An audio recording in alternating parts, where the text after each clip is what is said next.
Em meio ao aumento de casos da variante Delta, estados estão adotando medidas para tentar conter o avanço daquela cepa originária da Índia. 7 estados já decidiram antecipar a segunda dose da AstraZeneca. Sobre isso, vamos conversar agora com o epidemiologista Anderson de Oliveira. Boa noite, bem-vindo de novo aqui ao Expresso CNN. Boa noite, Roberta. Muito obrigado. Secretário, eu queria começar te ouvindo sobre a antecipação que a gente teve do calendário em São Paulo. A gente teve esse anúncio ontem do governador, a cidade de São Paulo está escalonando de uma forma diferente, mas também a gente está acompanhando tantos outros estados e regiões fazendo a antecipação da segunda dose para tentar segurar as variantes. Em São Paulo, houve paralisação já da vacinação no mês passado por causa da falta de doses. Como é que você vê esse balanço? O que é mais importante agora? Acelerar a vacinação ou a segunda dose para tentar conter essa nova variante que causou estragos em muitas regiões do mundo, como a gente vem acompanhando também? Bom, na minha opinião, é acelerar a vacinação. Quanto mais pessoas estiverem vacinadas, maior a nossa capacidade de fazer uma cobertura muito mais homogênea, muito mais adequada para essa variante. Lembrando que nós ainda estamos com uma incidência muito maior de variante gama, que é a variante brasileira, e precisamos nos atentar a esta variante. Agora, secretário, qual que é a proteção da primeira dose para essa variante gama? A gente já sabe em relação a isso?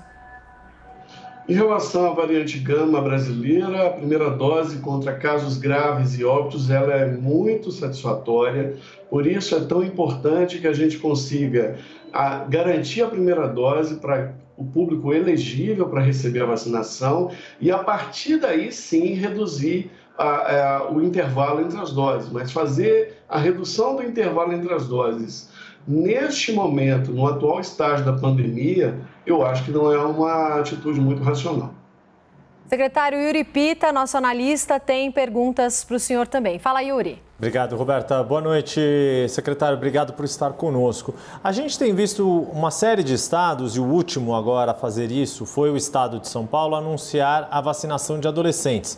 Pessoalmente, aqui eu que tenho pai adolescente, sou filho, sou pai de um adolescente, fico entusiasmado com isso. Mas ainda não está no Plano Nacional de Imunização.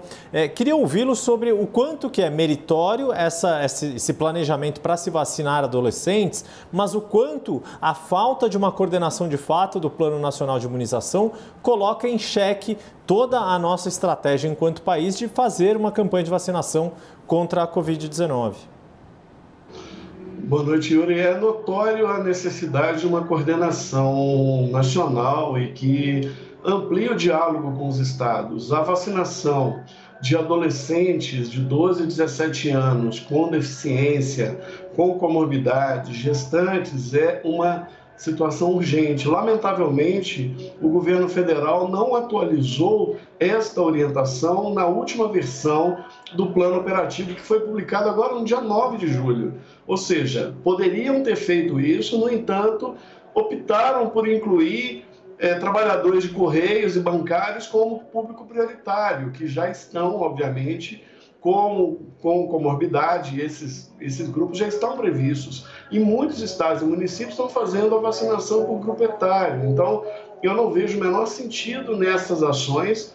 E a vacinação de adolescentes, se ela não for planejada desde já, considerando que a única vacina disponível para esse grupo etário são as vacinas da Pfizer, nós não teremos capacidade para prevenir esse grupo etário ainda em 2022, no ritmo que estamos indo.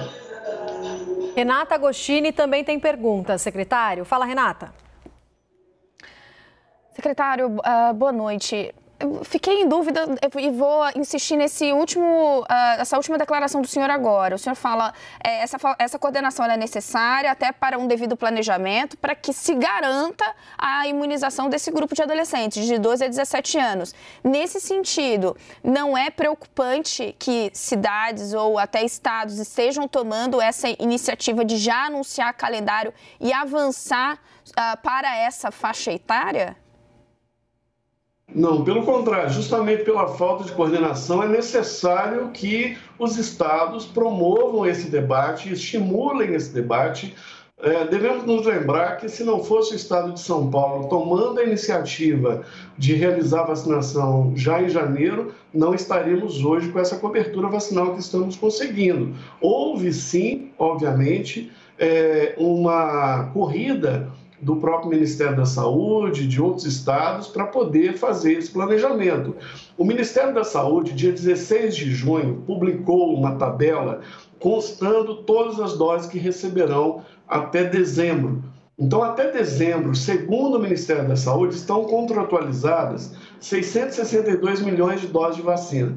Cabe aos estados e municípios, e o ideal seria que este processo estivesse de uma forma mais coordenada, fazer o planejamento para os próximos meses. No entanto, o que nós estamos fazendo? Esperando que os aviões cheguem com as vacinas para a gente tomar a decisão de quem vamos vacinar. Não é possível fazer dessa maneira. Então, é fundamental que os estados coloquem essa discussão e aí, obviamente, tem os fóruns adequados, Conselho Nacional, secretários estaduais, Conselho Nacional, secretários municipais. O ideal é que se ocorra um diálogo franco, aberto, mas que compreenda também a realidade de cada local.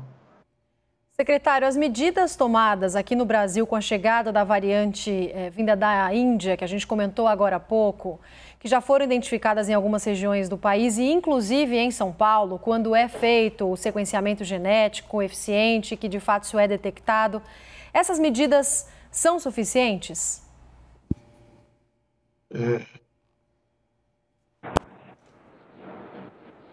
Acho que a gente está com um probleminha no áudio do secretário, algum probleminha na internet.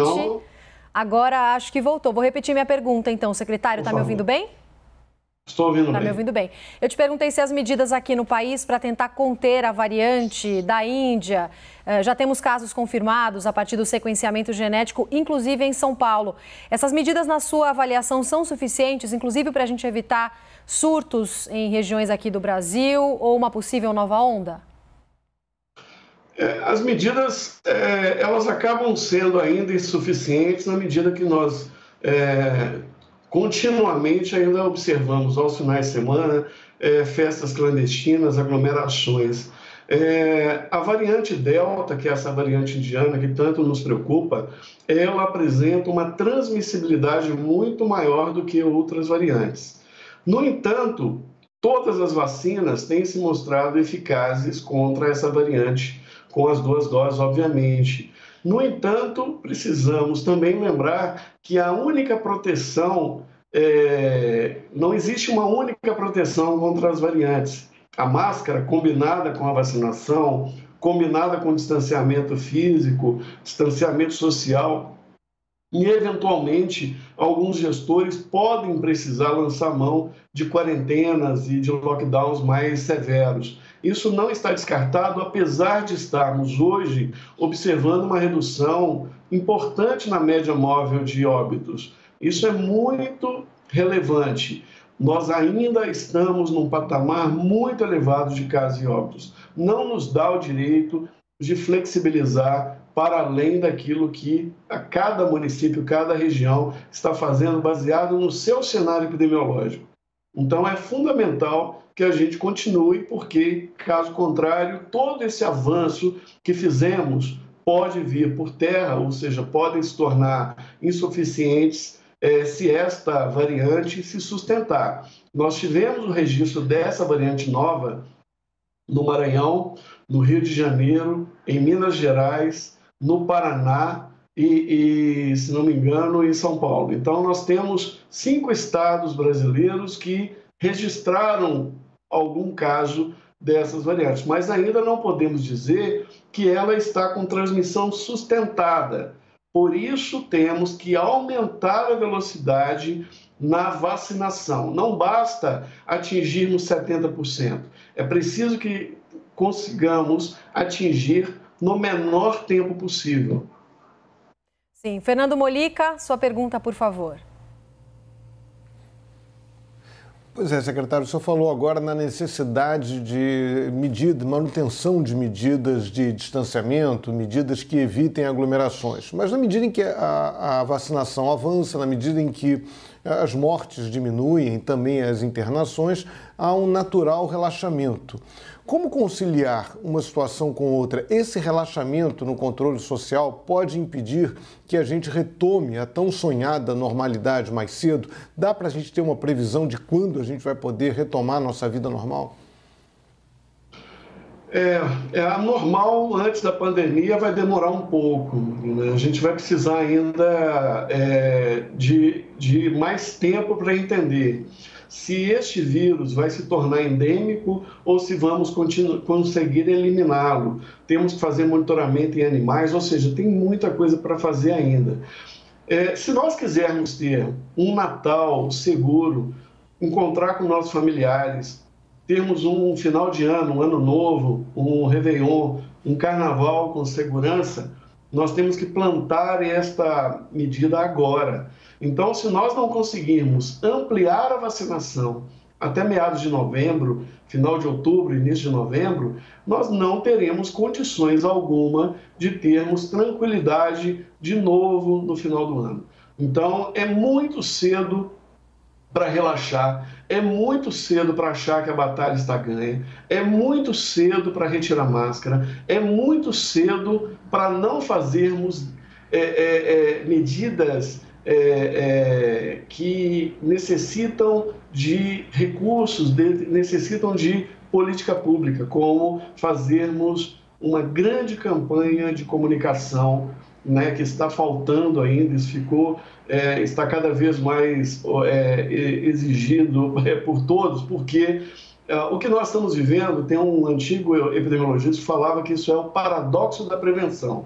Ou seja, a gente acha que a coisa está melhorando, porque a gente está percebendo esta redução, e, ao mesmo tempo, os municípios vão acabar fechando leitos, e se tivermos repiques, aumentos súbitos, e esses municípios não estiverem preparados para ampliar esse colchão de proteção, teremos muitos problemas ainda no segundo semestre, em meados de setembro.